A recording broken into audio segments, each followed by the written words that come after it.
તો નમસ્કાર, કેમ છો બધા? મજામાં છો? આપણે અત્યારે વાગ્યા છે સાંજના 6 વાગ્યાનો જેવો સમય થયો છે. આજે આપણે બપોરની સાંજે ડાયરેક્ટ સાંજે અપડેટ આપી છે. બપોરને એવો આજે વરસાદ હતો નહીં એટલે આપણે અપડેટ આપી નથી. તો આજે આપણે આગળ વિડીયોમાં એકાદ વૃક્ષ વિશે વાત કરીશું. બીજું આજે તો લગભગ વરસાદ નથી એવું છે. કાલે બધી લગભગ મેં કાલે જ્યારે બધા ખેડૂતોને આગળ ફોન કર્યા હતા, મતલબમાં જાણીતા હોય ને, ભાવનગર હોય કે અમરેલી સાઈડ, તો એ લોકોને બધાને થોડો થોડો વરસાદ હતો કાલનો. વાવણી લાયક મતલબમાં નેદી નેર આવે એવો વરસાદ કાલનો કાંઈ છે નહીં. મતલબમાં કોઈને હજી વાવણી કરવાની બાકી હોય તો થઈ જાય એવો વરસાદ હતો. કાલની વાત કરું છું. આજમાં તો મતલબમાં વાદળછાયું વાતાવરણ છે અને વરસાદ આજમાં તો ઓછો છે હાવ. તો આગળ આપણે મેન વૃક્ષ વિશે વાત કરીશું. વૃક્ષ વાવવા જરૂરી છે, રોજ આપણે વિડીયોમાં કહીએ છીએ, તો એની ઉપર થોડુંક ધ્યાન રાખો. કોમેન્ટમાં લખો. 3-4 જણાથી આપણે સપોર્ટ કરે છે અને કોમેન્ટમાં કાંઈ ને કાંઈ લખે છે કે વૃક્ષ વાવવા જરૂરી છે. ઘણા એમ લખે છે કે અમારે વરસાદ થયો નથી. તો તમે મેન ટોપિક આપણો વિશે વરસાદમાં તમારે હોય તો ઠીક છે, ન હોય તો તમે કોમેન્ટમાં લખો કે આજે અમારે વરસાદ નથી. અને બીજું કાલે એક ભાઈની કોમેન્ટ હતી કે તમારું ગામ ને ક્યાં રહ્યો છો, અને એ ભાઈ કોમેન્ટમાં લખ્યું હતું કે ભાઈ રાજકોટમાં અમારે કાલનો વરસાદ નથી. તો મારું ગામ છે મૂળ કળસાર ગામ છે અને હું રહું છું ત્યાં તળાજા નજીક. આવ નજીકનું ગામ છે. તળાજાથી ગામનું નામ હું દેતો નથી અત્યારે, મતલબમાં તળાજા ભાવનગર જિલ્લો લાગુ પડે છે. તો જે લોકોએ કાલ કોમેન્ટમાં લખ્યું મેં એને કોમેન્ટ લખીને જવાબ આપી દીધો. તો તમે જે કોમેન્ટ લખો છો એનો જવાબ હું આપું છું. તો હું પણ પૂછું છું, એના પણ તમે જવાબ આપો. તમારે વરસાદ હોય તો એ લખો, અથવા તમને જે સારું લાગે એ લખો. વૃક્ષ વાવવા જરૂર છે એની ઉપર તો તમે લખો. તમે અથવા બીજાની ઉપર તો ઘણું તમે લખશો, જય સીતારામ કે એવું. આપણે વધારે ટોપિકમાં જતા નથી. તો આજે તો લગભગ મારા અંદાજે સવારમાં થોડાક ઝરમર વરસાદ ને એવું છાંટા હતું. આજે મતલબમાં કાલે જે વરસાદ એવો હતો નહીં. લગભગ કાલે થાય છે 30 તારીખ. કાલે લગભગ એવું અનુમાન છે કે વધારે વરસાદ પડશે 1 થી 2 દિવસમાં, મતલબ 1લી તારીખે અથવા 30 અથવા 1લી તારીખે. તો વરસાદ સારો થાય એવું અનુમાન છે. કદાચ નદી નાળા આવશે એવું અનુમાન છે. અને હવામાન વિભાગ કહે છે 30 થી 1લી તારીખે સારો વરસાદ થશે. અને અત્યારે તમે જોશો, ટીવીમાં જોયું છે તો તમે હાઈ એલર્ટ ઉપર ભાવનગર જિલ્લો છે, પવન સાથે વરસાદ આવશે. કાલે પણ એવું હતું ને આજમાં પણ એમ કહે છે. બીજું કે હરિદ્વારમાં પણ સારો વરસાદ પડ્યો, તમે જોયું છે, એમાં પણ સારો વરસાદ છે. તો તમે જોશો તો બધે છે પણ આપણે નથી. તો આપણે મતલબમાં થોડુંક છે કે વૃક્ષો કાપી નાખ્યા છે, એની પર ભાર દેવો પડશે.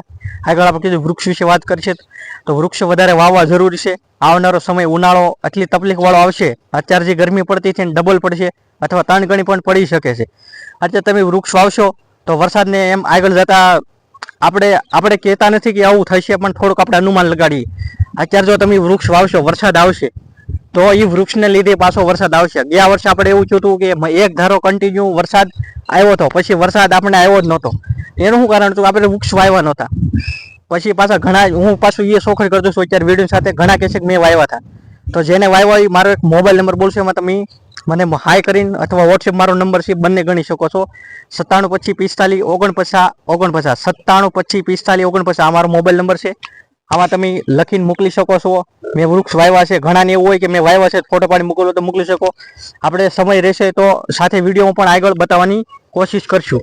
તો આગળ મેઇન ટોપિક પર આવશે. ગયા વર્ષે મતલબમાં તમે જોયું છે કે વરસાદ શરૂઆતમાં જ્યારે વાવણી થઈ ત્યારે કન્ટિન્યુ 1 થી 1.5 મહિનો વરસાદ રહ્યો હતો.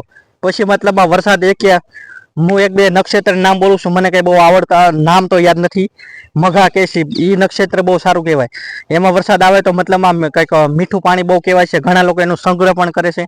તો એમાંય પણ વરસાદ આવ્યો નહોતો અને છેલ્લે અંત સુધી મતલબમાં વરસાદ આવ્યો નહોતો. તો તમે અત્યારે વૃક્ષ વાવો. હું ખાલી અનુમાન જે પહેલાની કહેવત છે પ્રમાણે કહું છું, વૃક્ષ વાવો વરસાદ લાવો કહેવત પ્રમાણે.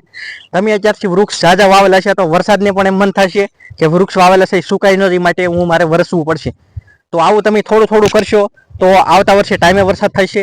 આ મેં થોડુંક જે પહેલાની જૂની વાતો છે એ તમને કીધી છે. આવી વાતો તમને બીજા કોઈ કીધું હોય તો હું તમ તારે ખોટો હશું કદાચ. આવી વાતો તમને કોઈ નહીં કરે. હું એવી વાતો કરું છું જે પહેલાનું મતલબમાં સત્ય બનેલી છે એ. અને આ કહેવત છે એ કોને લખી તમને કદાચ કોઈને ખબર હોય, વૃક્ષ વાવો વરસાદ લાવો, તો એ તમે કોમેન્ટમાં લખજો. આપણને કોને લઈ ખબર નથી, પણ મને કહેવત સારી લાગી છે, વૃક્ષ વાવો વરસાદ લાવો. તો આવતા વર્ષે તમે જેટલા અત્યારે વૃક્ષ વાવશો એ 2 વર્ષ માટે આપણને માટે બહુ ઉપયોગી છે. બીજું પછી જ્યારે આવતી સિઝન આવશે, આપણે કોઈ એસીનો વિરોધી નથી. તો તમે એસીની દુકાનમાં જશો એસી ખરીદવા, પણ અત્યારે તમે વૃક્ષ વાવવું છે, 50 રૂપિયાનો છોડો જેટલાને મળતો હોય આપણે કાંઈ એવું નથી. અમુક જગ્યાએ કદાચ ફ્રીમાં પણ વેચતા હોય. તો તમે અત્યારે બને એટલા વૃક્ષ વાવશો તો આવનારા સમયે બહુ ફાયદો થશે. અત્યારે 44 થી 45 ડિગ્રી આ વર્ષે તાપમાન હતું, તો આવતા વર્ષે વધી શકે છે. તો એ ન વધે એ માટે અત્યારથી આપણે તૈયારી કરવી પડે. વરસાદ આવી પહેલા આપણે ખેતર, હું અહીં ઊભો છું ખેતરમાં, તો આ ભાઈ ખેતર પણ ખેડી રાખ્યું છે. આ એક મતલબમાં આવતા વર્ષે ઓછી ગરમી પડે એ માટે આપણે એક આ પગલું છે, એનું એક સ્ટેપ કહી શકો, કોઈ પણ શબ્દનો ઉપયોગ કરી શકો છો. મતલબમાં પાણી આગળ વરસાદ આવે પહેલા પાળ બાંધી પણ કહેવત છે. તો એ રીતે તો આ વર્ષે તમે જેટલા વૃક્ષ વાવશો આવતા વર્ષે એટલો ફાયદો થશે, એટલું મારું કહેવું છે. એ છતાં તમે કોમેન્ટમાં લખી શકો છો. એક બે જણા જે રિસ્પોન્સ તો મને દર વખતે આપશે, પણ બીજાને શું તકલીફ હોય તો આપણને ખબર નથી. બીજું એ વૃક્ષમાં તો આપણે રોજ રેગ્યુલર જે મને અત્યારે 2 થી 3 નામ આવડે છે હું કહું છું. અને આપણે કાલે પણ વાત કરી હતી કે હું આવનારા સમયમાં વૃક્ષ ઉપર ફરીથી એક વિડીયો બનાવવાનો છું. મતલબ એમાં તમને નવા વૃક્ષ વિશે માહિતી આપી. તો લગભગ કાલે રવિવાર છે, તો કાલે હું કોશિશ કરીશ કે તમને કાલે કદાચ સાંજે આપણે વિડીયો આવશે એમાં વૃક્ષ વિશે કદાચ માહિતી લેવાની આગળથી પ્રયત્ન કરી. અત્યારે આપણે કરંજના વૃક્ષ વિશે રોજ કહીએ છીએ, કદાચ રોજ નવા સબસ્ક્રાઈબર જોતા હોય તો એને પણ ખબર પડે કરંજના વૃક્ષથી શું ફાયદા છે. કરંજના વૃક્ષથી દાંતણ કરી શકો, લીમડાનો મતલબમાં દાંતનો દુખાવામાં ફાયદો થાય છે એ, અને એના બી આવે છે એનાથી મતલબમાં જે લીંબોળીના તેલનું કેવી રીતે ઉપયોગ છે એ રીતે દેશી દવામાં પણ ઉપયોગ થાય છે. તો કરંજનું વૃક્ષ બહુ ફાયદાકારક છે અને દાંતણ પણ એમ થઈ શકે છે. બીજા વૃક્ષ વિશે જો કાલે સમય રહેશે તો આપણે લોંગ વિડીયો સાથે કાલે પણ આપણે વૃક્ષ વિશે માહિતી અલગ દેવાની છે. તો બીજું, જેના એરિયામાં વરસાદ હોય ખાસ લખવાનું ભૂલતા નહીં. એ એક ખાસ નોંધ છે, કાલને 2 દિવસ પહેલા ગીર સોમનાથ, જુનાગઢ બધે સારા વરસાદ પડ્યા છે. અને કાલે આપણે વરસાદ હતો પણ મતલબમાં વાવણી લાયક છે, એટલો બધો વરસાદ આવ્યો નથી. અમુકના એરિયામાં હજી પણ છે નહીં. ભાવનગર જિલ્લાની જ વાત કરું છું.